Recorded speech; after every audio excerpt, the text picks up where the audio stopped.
माता दी। या देवी सर्वभूतेषु दुर्गारूपेण संस्थिता। नमस्तस्यै नमस्तस्यै नमस्तस्यै नमो नमः। जय माता दी। आप सभी कमेंट में माता रानी की जय अवश्य लिखिएगा। आइए आज के वीडियो में हम श्री दुर्गा सप्तशती के 5वें अध्याय और 6ठे अध्याय का श्रवण करेंगे। 5वां अध्याय है देवताओं द्वारा देवी की स्तुति करना। अभी तक हमने 4थे अध्याय तक श्रवण किया है। आज हम सच्चे दिल से और पूरी श्रद्धा के साथ माता रानी के चरणों में माता रानी का जयकारा लगाते हुए 5वें अध्याय का श्रवण करेंगे। प्रेम से बोलिए माता रानी की जय। जय माता दी। आइए अब पूरी श्रद्धा के साथ और पूरे मन के साथ 5वें अध्याय देवताओं द्वारा देवी की स्तुति करना का श्रवण करते हैं।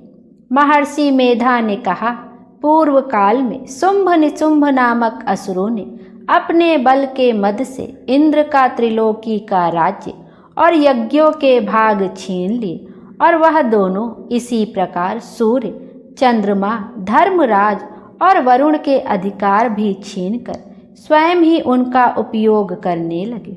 वायु और अग्नि का कार्य भी वही करने लगे, और इसके पश्चात उन्होंने जिन देवताओं का राज्य छीना था उनको अपने अपने स्थान से निकाल दिया। इस तरह से अधिकार छीने हुए तथा दैत्यों द्वारा निकाले हुए देवता अपराजिता देवी का स्मरण करने लगे कि देवी ने हमको वर दिया था कि मैं तुम्हारी संपूर्ण विपत्तियों को नष्ट करके रक्षा करूंगी।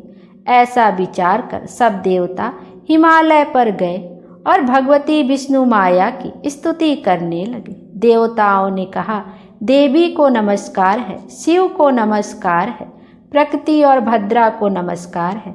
हम लोग रौद्रा, नित्या और गौरी को नमस्कार करते हैं। ज्योत्सनामयी, चंद्र रूपिणी व सुख रूपा देवी को निरंतर नमस्कार है। शरणागतों का कल्याण करने वाली बुद्धि और सिद्धि रूपा देवी को हम बार बार नमस्कार करते हैं। और नेत्री, राजाओं की लक्ष्मी तथा सावर्णी को नमस्कार है। दुर्गा को दुर्ग स्थलों को पार करने वाली दुर्गपारा को सारा, सर्वकारिणी, ख्याति कृष्ण और धूम्र देवी को सदैव नमस्कार है। अत्यंत सौम्य तथा अत्यंत रौद्र रूपा को हम नमस्कार करते हैं। उन्हें हमारा बारंबार प्रणाम है। जगत की आधारभूत कृति देवी को बार बार नमस्कार करते हैं। जिस देवी को प्राणी मात्र विष्णु माया कहते हैं उनको नमस्कार है, उनको नमस्कार है, उनको नमस्कार है। जो देवी संपूर्ण प्राणियों में चेतना कहलाती हैं उनको नमस्कार है, उनको नमस्कार है, उनको नमस्कार है। जो देवी संपूर्ण प्राणियों में बुद्धि रूप में स्थित हैं उनको नमस्कार है, उनको नमस्कार है, उनको नमस्कार है। जो देवी सब प्राणियों में निद्रा रूप से विराजमान है उनको नमस्कार है, उनको नमस्कार है, उनको नमस्कार है। जो देवी संपूर्ण प्राणियों में क्षुधा रूप से विराजमान है उनको नमस्कार है, उनको नमस्कार है, उनको नमस्कार है। जो देवी संपूर्ण प्राणियों में छाया रूप से स्थित है उनको नमस्कार है, उनको नमस्कार है, उनको नमस्कार है। जो देवी सब प्राणियों में शक्ति रूप से स्थित हैं उनको नमस्कार है, उनको नमस्कार है, उनको नमस्कार है। जो देवी संपूर्ण प्राणियों में तृष्णा रूप से स्थित हैं उनको नमस्कार है, उनको नमस्कार है, उनको नमस्कार है। जो देवी सब प्राणियों में शांति रूप से स्थित हैं उनको नमस्कार है, उनको नमस्कार है, उनको नमस्कार है। जो देवी सब प्राणियों में जाति रूप से स्थित हैं उनको नमस्कार है, उनको नमस्कार है, उनको नमस्कार है। जो देवी सब प्राणियों में लज्जा रूप से स्थित हैं उनको नमस्कार है, उनको नमस्कार है, उनको नमस्कार है। जो देवी सब प्राणियों में शांति रूप से स्थित हैं उनको नमस्कार है, उनको नमस्कार है, उनको नमस्कार है। जो देवी संपूर्ण प्राणियों में श्रद्धा रूप से स्थित है उनको नमस्कार है, उनको नमस्कार है, उनको नमस्कार है। जो देवी संपूर्ण प्राणियों में कांति रूप से स्थित हैं, जो देवी सब प्राणियों में लक्ष्मी रूप से स्थित हैं, उनको नमस्कार है, उनको नमस्कार है, उनको नमस्कार है। जो देवी संपूर्ण प्राणियों में वृत्ति रूप से स्थित हैं, उनको नमस्कार है, उनको नमस्कार है, उनको नमस्कार है। जो देवी सब प्राणियों में स्मृति रूप से विराजमान है, उनको नमस्कार है, उनको नमस्कार है, उनको नमस्कार है। जो देवी सब प्राणियों में दया रूप से स्थित है, उनको नमस्कार है, उनको नमस्कार है, उनको नमस्कार है। जो देवी सब प्राणियों में तिष्ठि रूप से स्थित हैं, उनको नमस्कार है, उनको नमस्कार है, उनको नमस्कार है। जो देवी संपूर्ण प्राणियों में मात्र रूप से स्थित हैं, उनको नमस्कार है, उनको नमस्कार है, उनको नमस्कार है। जो देवी संपूर्ण प्राणियों में भ्रांति रूप से स्थित हैं, उनको नमस्कार है, उनको नमस्कार है, उनको नमस्कार है। जो देवी संपूर्ण प्राणियों में नित्य व्याप्त रहती हैं, उनको नमस्कार है। जो देवी चैतन्य रूप से इस संपूर्ण संसार को व्याप्त करके स्थित हैं, उनको नमस्कार है, उनको नमस्कार है, उनको नमस्कार है। पूर्व काल में देवताओं ने अपने अभीष्ट फल पाने के लिए जिसकी स्तुति की है और देवराज इंद्र ने बहुत दिनों तक जिसका सेवन किया है, वह कल्याण की साधना भूता ईश्वरी हमारा कल्याण और मंगल करे तथा सारी विपत्तियों को नष्ट कर डाले। असुरों के सताए हुए हम संपूर्ण देवता उस परमेश्वरी को इस समय नमस्कार करते हैं तथा जो भक्ति पूर्वक स्मरण की जाने पर तुरंत ही सब विपत्तियों को नष्ट कर देती हैं, वह जगदम्बा इस समय भी हमारा मंगल करके हमारी समस्त विपत्तियों को दूर करे। महर्षि मेधा ने कहा, हे राजन, इस प्रकार जब सब देवता स्तुति कर रहे थे तो उसी समय पार्वती देवी गंगा में स्नान करने के लिए आई। तब उनके शरीर से प्रकट होकर शिवा देवी बोली, शुंभ दैत्य के द्वारा स्वर्ग से निकाले हुए और निशुंभ से हारे हुए यह देवता मेरी ही स्तुति कर रहे हैं। पार्वती के शरीर से अंबिका निकली थी, इसलिए उनको संपूर्ण लोक में कौशिकी कहते हैं। कौशिकी के प्रकट होने के पश्चात पार्वती देवी के शरीर का रंग काला हो गया और वह हिमालय पर रहने वाली कालिका देवी के नाम से प्रसिद्ध हुई। फिर शुंभ और निशुंभ के दूत चंड मुंड वहां आए और उन्होंने परम मनोहर रूप वाली अंबिका देवी को देखा। फिर वह शुंभ के पास जाकर बोले, महाराज, एक अत्यंत सुंदर स्त्री हिमालय को प्रकाशित कर रही है। वैसा रंग रूप आज तक हमने किसी स्त्री में नहीं देखा। हे असुरेश्वर, आप यह पता लगाएं कि वह कौन है और उसको ग्रहण कर ले। वह स्त्री स्त्रियों में रत्न है। वह अपनी कांति से दसों दिशाओं को प्रकाशित करती हुई वहाँ स्थित है, इसलिए आपको उसका देखना उचित है। हे प्रभु, तीनों लोकों के हाथी, घोड़े और मणि इत्यादि जितने रत्न हैं, वह सब इस समय आपके घर में शोभायमान है। हाथियों में रत्न रूप ऐरावत हाथी और उच्च श्रैवा नामक घोड़ा तो आप इंद्र से ले आए हैं। हंसों द्वारा जुता हुआ विमान जो कि ब्रह्मा जी के पास था, अब भी आपके पास है। और यह महापद्म नामक खजाना आपने कुबेर से छीना है। समुद्र ने आपको सदा खिले हुए फूलों की किंजलकनी नामक माला दी है। वरुण का कंचन की वर्षा करने वाला छत्र आपके पास है। रथों में श्रेष्ठ प्रजापति का रथ भी आपके पास ही है। हे दैत्येंद्र, मृत्यु से उत्कांतिदा नामक शक्ति भी आपने छीन ली है और वरुण का पास भी आपके भ्राता निशुंभ के पास ही है। और समुद्र में पैदा होने वाले सब प्रकार के रत्न भी आपके भ्राता निशुंभ के अधिकार में है। और जो अग्नि में ना जल सके ऐसे 2 वस्त्र भी अग्निदेव ने आपको दिए हैं। हे दैत्यराज, इस प्रकार सारी रत्न रूपी वस्तुएं आप संग्रह कर चुके हैं, तो फिर आप यह कल्याणमयी स्त्रियों में रत्न रूप अनुपम स्त्री आप क्यों नहीं ग्रहण करते?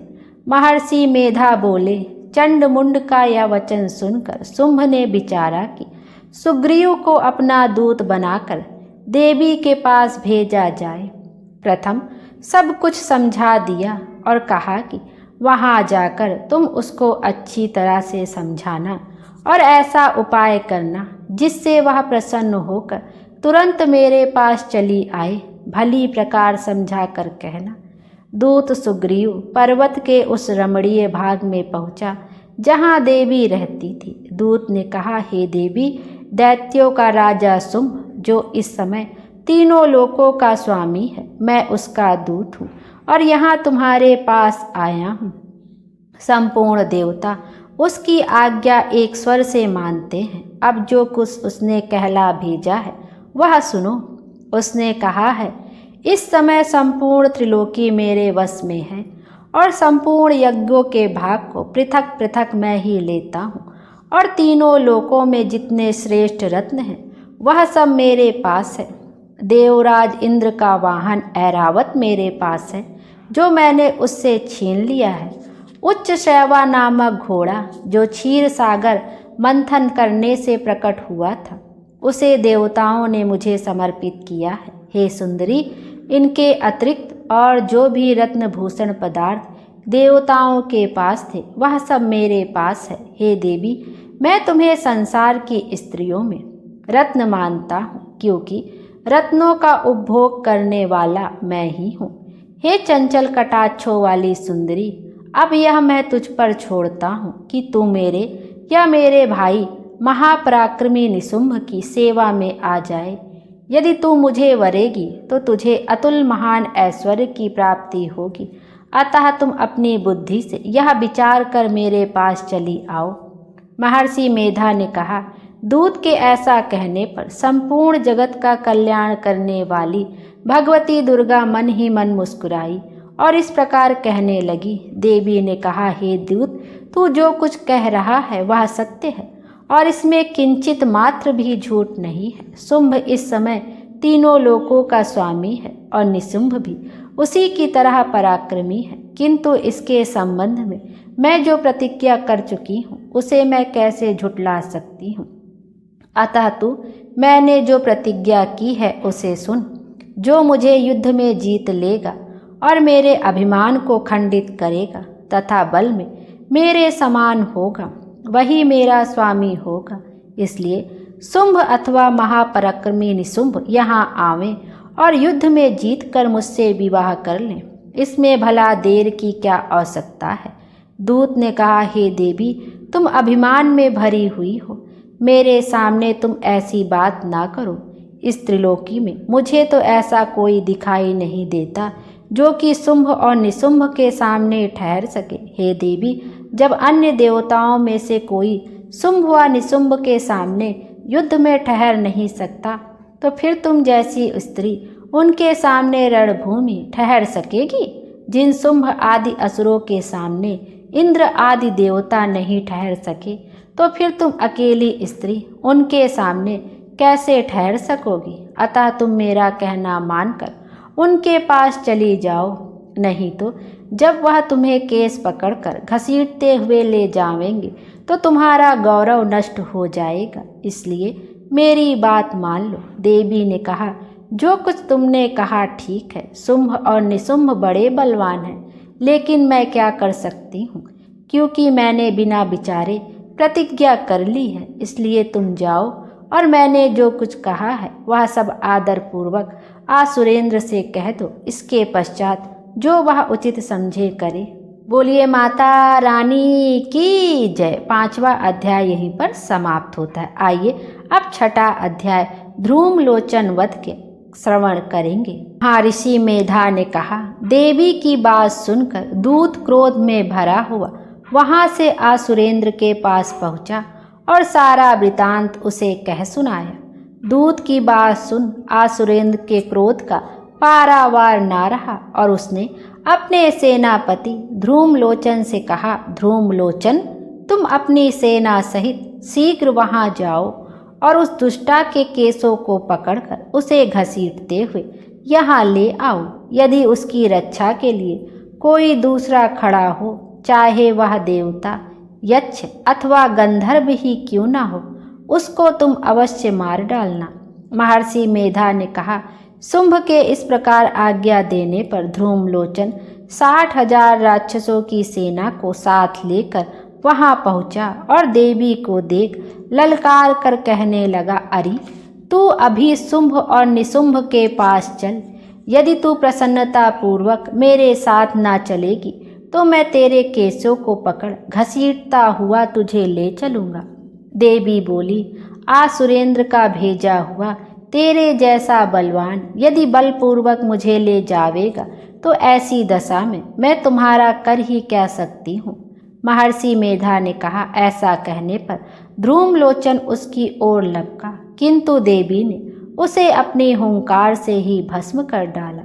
यह देखकर असुर सेना क्रुद्ध होकर देवी की ओर बढ़ी, परंतु अंबिका ने उन पर तीखे बाणों, शक्तियों तथा फरसों की वर्षा आरंभ कर दी। इतने में देवी का वाहन भी अपनी ग्रीवा के बालों को झटकता हुआ और बड़ा भारी शब्द करता हुआ असुर सेना में कूद पड़ा। उसने कई असुर अपने पंजों से, कई अपने जबड़ों से और कई को धरती पर पटक कर अपनी डाढ़ों से घायल करके मार डाला। उसने कई असुरों के अपने नखों से पेट फाड़ डाले और कई असुरों को तो केवल थप्पड़ मारकर सिर धड़ से अलग कर दिया। कई असुरों की भुजाएं और सिर तोड़ डाले और गर्दन के बालों को हिलाते हुए उसने कई असुरों को पकड़कर उनके पेट फाड़कर उनका रक्त पी डाला। इस प्रकार देवी के उस महाबलवान सिंह ने क्षण भर में असुर सेना को समाप्त कर दिया। शुंभ ने जब यह सुना कि देवी ने ध्रुवलोचन असुर को मार डाला है और उसके सिंह ने सारी सेना का संहार कर डाला है, तब उसको बड़ा क्रोध आया। उसके मारे क्रोध के ओठ फड़कने लगे और चंड तथा मुंड नामक महाअसुरों को आज्ञा दी, हे चंड, हे मुंड, तुम अपने साथ एक बड़ी सेना लेकर वहां जाओ और उस देवी के बाल पकड़कर उसे बांधकर तुरंत यहाँ ले आओ। यदि उसको यहाँ लाने में किसी प्रकार का संदेह हो तो अपनी सेना सहित उससे लड़ते हुए उसको मार डालो, और जब वह दुष्टा और उसका सिंह दोनों मर जावें तब तुम उसको बांधकर यहाँ पर ले आना। बोलिए माता रानी की जय। 6वां अध्याय यहीं पर समाप्त होता है। कल की वीडियो में हम श्री दुर्गा सप्तशती के 7वें अध्याय का श्रवण करेंगे, चंड और मुंड का वध। आइए अब दुर्गा चालीसा पाठ का भी श्रवण करते हैं।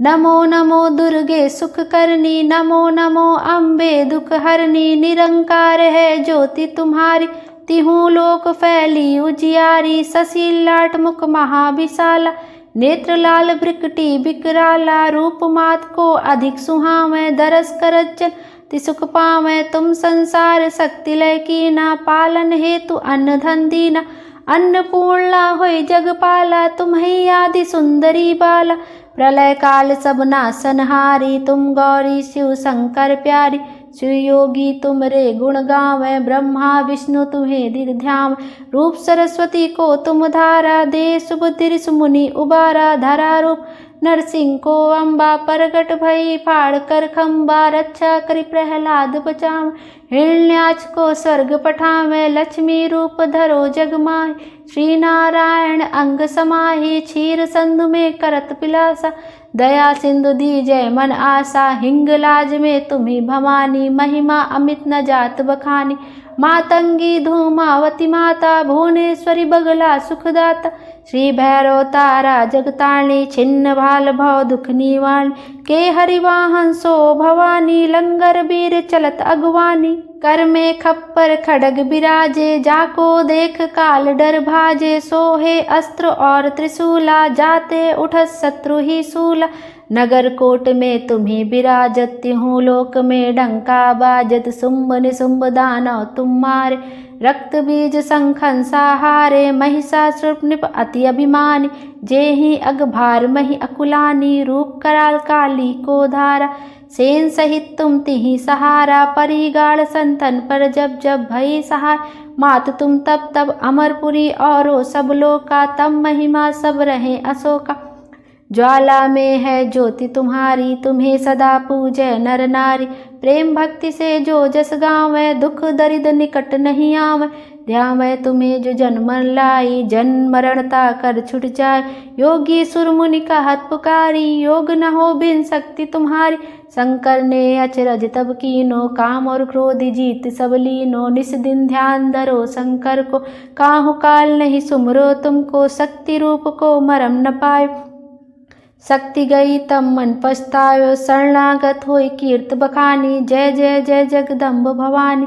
भई प्रसन्न आदि जगदम्बा, दई शक्ति नहीं कीन विलम्ब। मोको मात कष्टत घेरी, तुम बिन कौन हरे दुख में। आशा तृष्टा निपट सताम, रिपु मूरख मोहि अति डर पाम। सत्युनाश की जय महारानी, सुमरो इच्छित तुम्हें भवानी। करो कृपा हे मात्र दयाला, रिद्धि सिद्धि दे करहु निहाला। जब लग जियो दया फल पाओ, तुम्हरो जस मैं सदा सुनाओ। दुर्गा चालीसा जो नर गावै, सब सुख भोग परम पद पाव। देवी दास शरण निज जानी, करहु कृपा जगदम्ब भवानी। इति श्री दुर्गा चालीसा समाप्त। बोलिए माता रानी की जय। आइए अब माता रानी से क्षमा याचना भी करते हैं। परमेश्वरी, मेरे द्वारा रात दिन सहस्त्रों अपराध होते हैं। यह मेरा दास है, यह मेरी दास है, ऐसा समझकर मेरे उन अपराधों को तुम कृपा पूर्वक क्षमा करो। परमेश्वरी, मैं आवाहन नहीं जानती, विसर्जन करना नहीं जानती तथा पूजा करने का ढंग भी नहीं जानती। क्षमा करो देवी सुरेश्वरी, मैंने जो मंत्रहीन, क्रियाहीन और भक्तिहीन पूजन किया है, वह सब आपकी दया की पात्र हूँ। जैसा चाहो करो देवी परमेश्वरी। अज्ञान से, भूल से अथवा बुद्धि भ्रांत होने के कारण मैंने जो न्यूनता या अधिकता कर दी है, वह सब क्षमा करो और प्रसन्न हो। सच्चिदानंद स्वरूपा परमेश्वरी, जगत माता कामेश्वरी, तुम प्रेम पूर्वक मेरी यह पूजा स्वीकार करो और मुझ पर प्रसन्न रहो। बोलिए माता रानी की जय। माता रानी हम सब की मनोकामना पूर्ण करें और हमारे जीवन को खुशियों से भर दें। Thank you.